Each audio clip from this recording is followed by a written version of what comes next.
En este capítulo de Biblioteca de Mujeres conversaremos sobre el libro de Viviana Ávila, La mató por amor, que explora la arraigada creencia sobre las diferencias léxicas en las que se alude a las libertades sexuales de mujeres y hombres en la sociedad. Mientras que un hombre galante es visto como un don Juan, una mujer galante es etiquetada como prostituta. La investigación analiza esta dimensión social desde una perspectiva sociolingüística, revelando que los y las adolescentes chilenos de la educación secundaria utilizan con frecuencia un vocabulario violento, misógino u homofóbico al referirse a conductas sexuales. Este ensayo vincula la disciplina que estudia el lenguaje con un fenómeno social complejo, aportando una nueva perspectiva en favor de la equidad, el antisexismo y el respeto a la diversidad de género. Hola, nos encontramos hoy en la Biblioteca de Mujeres de la Fundación Prodemo, que es parte de la red de bibliotecas públicas de nuestro país y que nos ha acogido de manera generosa para la realización de este ciclo de entrevistas que hemos llamado precisamente Biblioteca de Mujeres. Estamos rodeadas de libros y de escrituras hechas por mujeres y también que hablan sobre mujeres, para desplegar nuestro diálogo de hoy. Mi nombre es Romina Pistaquio Hernández, soy profesora del Departamento de Literatura de la Universidad de Chile, de la Facultad de Filosofía y Humanidades, y también hoy estoy sirviendo como directora de Género y Diversidades Sexuales de la misma facultad. Y me encuentro hoy con mi colega y compañera Viviana Ávila. Viviana, bienvenida este día. Sí, Viviana es profesora de Lengua Castellana y Comunicación y licenciada en Lengua y Literatura por la Pontificia Universidad Católica de Valparaíso. También es magíster en Lingüística en la Universidad de Chile y también cursa su doctorado en estudios latinoamericanos. También es escritora sobre todo. En el año 2017 publica su primer ensayo en el libro La mató por amor, Lenguaje, Género y Estereotipos. En el año 2020 publica su poemario Nosotras, las otras. Y a fines del año 2023 publica su novela Pedagogía de un magnicidio. Tiene muchísimas investigaciones acerca de la expresión de la violencia de género a través del lenguaje y sobre el lenguaje inclusivo. Viviana, bienvenida con nosotras hoy. Muchas gracias, Romina, por la presentación. Muy feliz de estar acá. Bien, hoy día entonces vamos a hablar de este primer libro de ensayo que se llama La mató por amor, Lenguaje, Género y Estereotipos, que como decíamos es un libro que se publicó el año 2017. Este libro es un libro necesario y generoso. En él, nuestra autora Viviana, ¿cierto?, a través de su especialidad disciplinar, que es la lingüística, ¿no es cierto?, devela o nos muestra el poder y la trascendencia del uso que le damos a las palabras y nuestras expresiones para construir creencias y opiniones sobre las personas. En este caso, sobre sus características dependiendo de su sexo, género y de los mandatos de género, ¿no?, que recibimos al nacer y que vamos adquiriendo y acomodando en nuestras vidas en la medida en que vamos relacionándonos con otros, ¿sí?, con los demás. Bajo mi punto de vista, este es un libro para leer en familia y conversar cómo es que cada uno tiene una visión de los hombres, de las mujeres, de la comunidad LGTBIQ+, ¿no es cierto? Y que esa visión nunca la cuestionamos.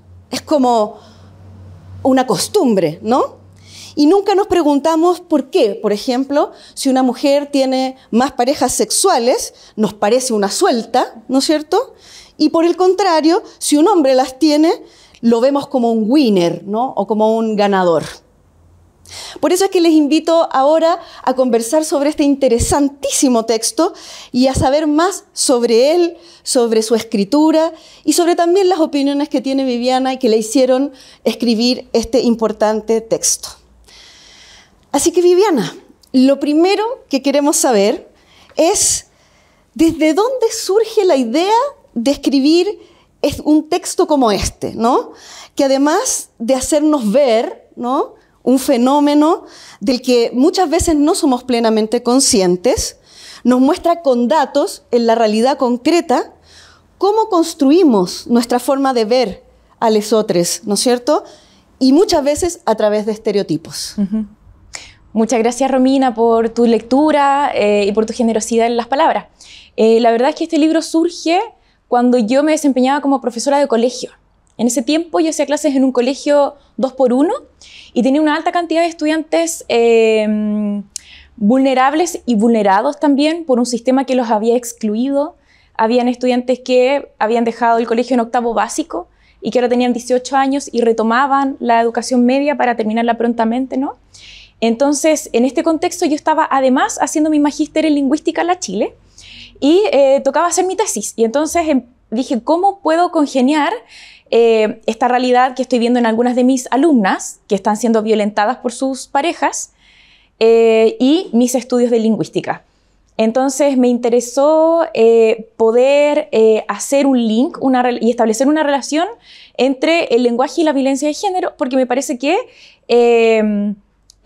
claro, el femicidio es la punta del iceberg de la violencia, ¿no? Pero debajo de aquello, ahí tenemos un violentómetro, ¿no es cierto? La violencia siempre comienza por el lenguaje también, ¿no? Como, ¿dónde estás? ¿Qué estás haciendo? Y yo tenía estudiantes que decían, no, mi amor, si estoy en el patio, me estoy comiendo un completo, si no salía a recreo con mis compañeros, y era evidente, yo la estaba viendo desde la sala de profesores. De hecho, el libro comienza con una ficcionalización de un caso real que yo tuve en ese colegio. Entonces dije, ya, hay que hacer algo al respecto y me parecía necesario que también dentro de nuestro espectro, dentro de nuestra región más bien latinoamericana, chilena, hubiesen estudios de este tipo, porque hay muchos, por ejemplo, en el norte global, o los gringos tienen muchos de estos tipos de estudios, pero acá me pareciera que eran escasos.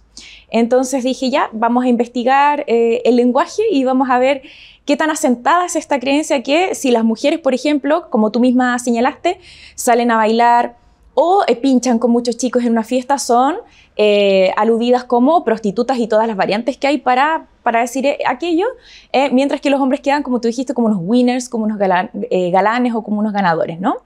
Entonces me pareció que era importante, además en ese tiempo, en esa coyuntura como feminista del 2017, que el 2018 ya tuvimos como una explosión, ¿no?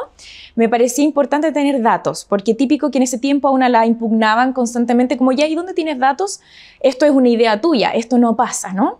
Entonces mira, acá hay datos, acá tenemos un estudio que bien, si fue pequeño, porque fue en este colegio que yo hacía clases, de hecho los informantes fueron mis estudiantes, me parecía importante recabar una serie de datos y antecedentes que nos permitiera también decir, esto es una realidad, está pasando, incluso en jóvenes adolescentes, que a uno le pareciera que quizás son menos conservadores, pero pareciera que no lo son, ¿no? Porque están ellos conformando su identidad, por lo tanto, se acogen de distintas estructuras sociales que ya están insertas en nuestra sociedad. Y eso se demuestra a través de su manifestación lingüística. Así que por ahí surge más o menos el estudio. Excelente.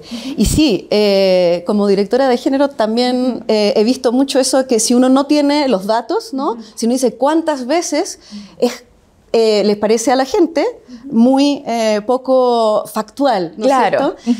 La raíz de lo que uno está proponiendo, ¿no? Ciertos cambios para lograr la igualdad y el respeto y la dignidad, ¿no? Exacto. Ahora, ¿cómo se traduce este deseo de hacer este estudio a un texto propiamente tal? Sabemos que es en el contexto de un estudio, ¿no es cierto?, de una tesis. Claro. Las tesis tienen sus formas, pero ¿cómo lo organizas tú, el texto, para que pueda dar cuenta de manera elocuente de esta realidad que tú estás observando? Esta organización surge a partir de la necesidad de crear un libro que fuese más bien divulgativo, ¿no? Una tesis de posgrado de lingüística evidentemente tiene un carácter bastante estructurado, ¿no?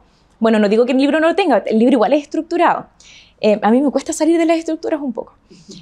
Pero de todas maneras, y a partir del editorial también, el libro es La calabaza del diablo, me pidieron que soltara un poquito la mano, que fuese más cercano porque era un tema que ellos consideraban también importante. Entonces, de ese modo pude seleccionar solamente aquellos contenidos que a mí me parecían de carácter más divulgativo. Por ejemplo, cuestiones más bien gramaticales las dejé fuera, ¿no? Análisis gramaticales los dejé fuera del libro.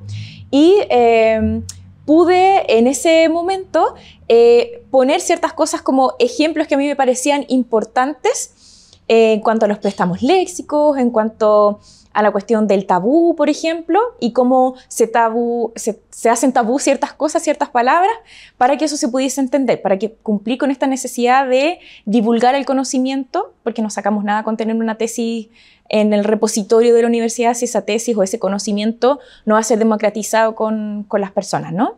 Entonces, así más o menos fue, seguí más o menos la misma estructura de la tesis, sin embargo, con un lenguaje mucho más liviano, con ejemplos bastante chilenos igual, por ejemplo, y por eso ponía, en Chile decimos tal cosa, entendiendo que eventualmente alguien de otro país o de otra cultura, en Chile hay muchos migrantes, ¿cierto? Mucha población migrante, también pudiese acceder a este ejemplar. Viviani, cuéntanos, a ver, un ejemplo de eso, así lo decimos en Chile. Ya. Sí, por ejemplo, cuando me refiero al tabú, no sé, a distintos tipos de tabú que están ahí organizados según Ullmann, que es un semántico. Hay tabús que resguardan lo de la pudibundez, por ejemplo, en lugar de decir como cuando decimos acá hacer del 2, o hacer del 1 o hacer del 2 para aludir a que vamos a hacer pipí o que vamos a hacer del 2. O que vamos a hacer otras cosas, ¿no? O que alguien se puso, no sé, que alguien se fue al cielo, que eso es un eufemismo para decir que alguien murió, en lugar de decir que alguien se puso el pijama de madera para decir que está en un cajón, ¿no? Que hizo una expresión más bien difemística, pero también festiva, ¿no? Como que hay un límite también entre lo que puede ser difemístico, es decir, como algo que puede ser un poquito ofensivo, pero también tiene un carácter un poco más bien festivo, que puede causar risa, claro. Y a partir de los estereotipos sexuales, un ejemplo de algo que pasa muy colado y que está súper inserto dentro de nuestras prácticas. Ajá, sí, yo creo que uno de los que a mí más me gustó analizar fue el cómo le llamas tú a tus amigos o amigas, a aquellas personas o a las mujeres que salen y pinchan con varias personas, es decir, que establecen alguna relación amorosa con alguien en una fiesta. Entonces, las mujeres, había una mayor cantidad y una mayor variedad de piezas léxicas que podían aludir a esta persona, ¿no? Entonces, vamos de los términos puta en todas sus variantes, ¿no? Puta, perra, maraca, zorra y toda una gran cantidad de expresiones súper difemísticas y ofensivas para aludir a las mujeres versus las que se empleaban para aludir a los hombres, que era sensei, galán, winner, matador, hijo de tigre y todas estas expresiones que realzan la virilidad de los hombres. Lo que me sorprendió también fue encontrar que no eran las mujeres las que decían más palabras feas y una mayor variedad, sino que eran los hombres sobre las mujeres quienes dan una mayor cantidad y una mayor variedad de expresiones difemísticas para aludir al comportamiento sexual más o menos liberal de las mujeres. Sí. Muy interesante, sí. Y eso lo hiciste con tus propios estudiantes. Con mis propios estudiantes, sí, eran todos adolescentes de entre 17 y 19 años. Sí. Perfecto. Y yendo un poquito más allá en el lenguaje, no solamente analizando lo que existe, sino también pensando en las transformaciones de ese lenguaje estereotípico, ¿no es cierto?, que nos hace ver el mundo de cierta perspectiva, en este caso patriarcal. Tú también en tu trayectoria has investigado sobre el lenguaje inclusivo.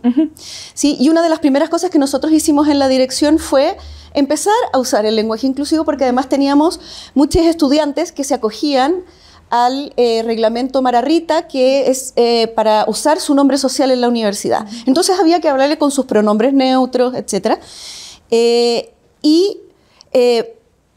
Pasó también la época de la primera constitución, etcétera, etcétera, y yo empecé a darme cuenta de que una de las cosas que más resistía a la gente era precisamente el uso del lenguaje inclusivo. Ajá. Entonces yo quería preguntarte como especialista, ¿por qué crees tú que hacer uso de un lenguaje inclusivo es importante? A lo mejor piensas que no, pero ¿por qué pensarías que es importante o que no?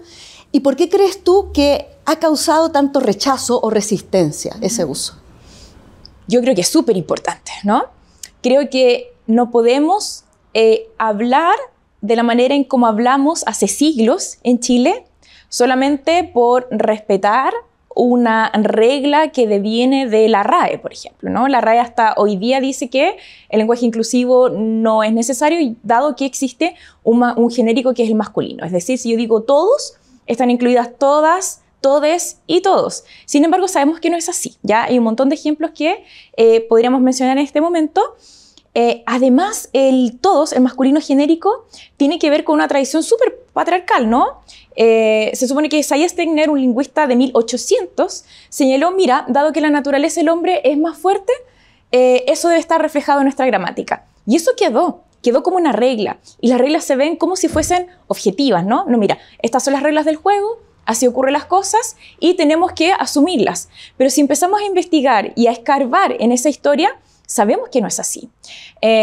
Por ejemplo, el mío Cid, ¿cierto? Tú bien sabrás, cuando había mujeres se nombraban a las mujeres y los hombres fueron tal. Cuando había hombres, solo hombres y mujeres, solo mujeres, no había problema. Y de repente empezaron que la economía del lenguaje, ¿cierto? A mal usar la teoría o la propuesta de Martinet, ¿no? Entonces, a mí me parece que es necesario y que es urgente, ¿ya? Porque sabemos que hay identidades no binarias o identidades que están haciendo su transición de género y en el intertanto tampoco saben, ¿no? Yo he tenido estudiantes que rechazan su sexo de nacimiento, ¿no? y la homologación con un género en particular, pero no saben hacia dónde van y mientras tanto, ¿qué? ¿Cómo mencionamos a esta posición de nuestros estudiantes en nuestras salas, ¿no? Yo creo que sobre todo como profesoras tenemos el deber de respetar los derechos de nuestros estudiantes. Hoy día hay leyes que lo respaldan además. Y por otra parte creo que hay mucha resistencia, puesto que, bueno, Chile es una sociedad súper conservadora, ¿no? Y pareciera que todo eso conservador también recae mucho en el lenguaje, ¿no? Cuando una persona se entiende que habla mal o se entiende que los chilenos hablamos mal porque decimos está helado en lugar de está helado, por ejemplo, que son características propias de nuestra fonética del español, creo que recaen ahí un montón de prejuicios acerca de cómo las personas nos tenemos que manifestar lingüísticamente. Nuestro comportamiento lingüístico también está constantemente siendo de distintas características, sometido a distintos estereotipos y a distintas suposiciones, ¿no?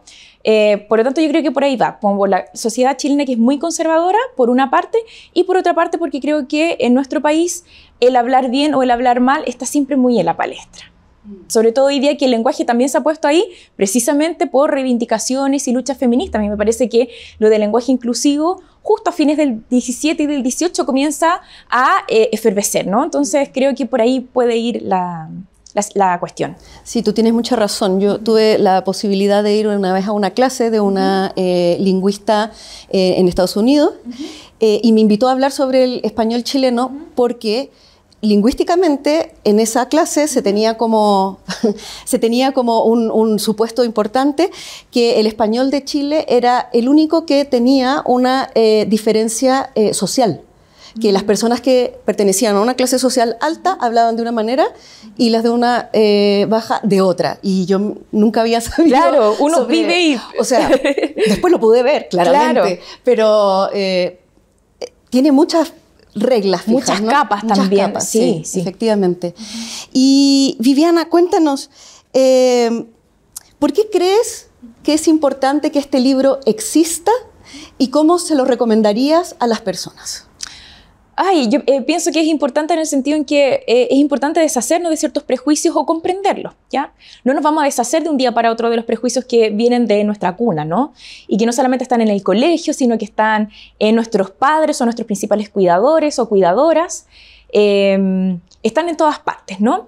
Entonces creo que es importante comenzar a comprender desde dónde vienen ciertas violencias, ¿cierto? Desde dónde surgen, para hacer algo al respecto, ¿no? Es como si nos quedamos toda la vida diciendo, ya, pero las cosas son así, no pasa nada.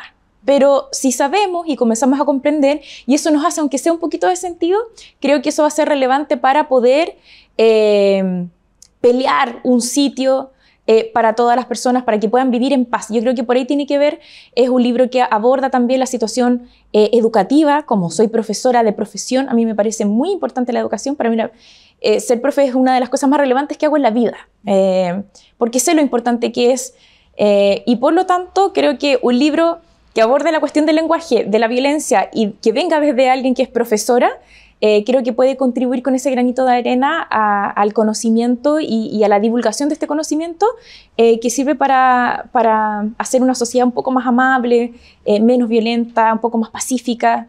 Creo que por ahí es. Bueno, lo recomendaría, creo que es una lectura liviana, me encargué de que así fuese. Hay resultados que pueden llamar la atención, ¿cierto? Porque también hay se recaba léxico chileno que es bastante interesante. Sí. Los chilenos somos buenos para la palabra. Sí. Entonces creo que por ahí también puede ser atractivo. Excelente, Viviana. Bueno, estamos llegando al final de esta interesante conversación que podría seguir y seguir. Viviana, te agradecemos muchísimo. No sé si te gustaría agregar algunas palabras para ir dando el cierre a este hermoso diálogo. Muchas gracias, Romina, por este diálogo tan profundo, tan fecundo. Más que nada agradecer a la Biblioteca de Mujeres por la oportunidad, por el espacio. Creo que es súper relevante que haya un espacio dedicado a las mujeres, libros escritos, hechos y pensados por mujeres, que es muy importante, por una parte, o que hablen sobre mujeres, ¿no? Entonces, agradecida del espacio a la Universidad de Chile, a la Biblioteca de Mujeres y a ti por haber guiado este diálogo, Romina. Muchas gracias. Agradecemos nuevamente y con mucho cariño a Viviana Ávila por su tiempo, por venir a presentarnos este importante libro que queremos destacar, que queremos invitarles a leer. Y muchas gracias por venir a conversar con nosotras esta mañana, Viviana. Agradecemos también a la Biblioteca de Mujeres de la Fundación Prodemu por brindarnos un lugar tan significativo para realizar este ciclo de entrevistas. Hoy dejaremos un ejemplar de La mató por amor, lenguaje, género y estereotipos. Lo dejaremos aquí para que todas, todos puedan venir a leer el libro acá en la biblioteca, en sus estantes. Así que les recordamos que la Biblioteca de Mujeres es parte también de la red de bibliotecas públicas de nuestro país, así que pueden visitarla cuando ustedes más lo necesiten y lo quieran, ¿sí? Desde la Facultad de Filosofía y en nombre del equipo audiovisual de Humanidades TV, que ha hecho posible este programa, agradecemos a ustedes su atención e interés y nos despedimos invitándoles para seguirnos en UChile TV, en la Radio Universidad de Chile, en nuestro canal de YouTube de Humanidades TV UChile y en el podcast de nuestra facultad disponible en Spotify. Muchas gracias y que tengan una hermosa semana.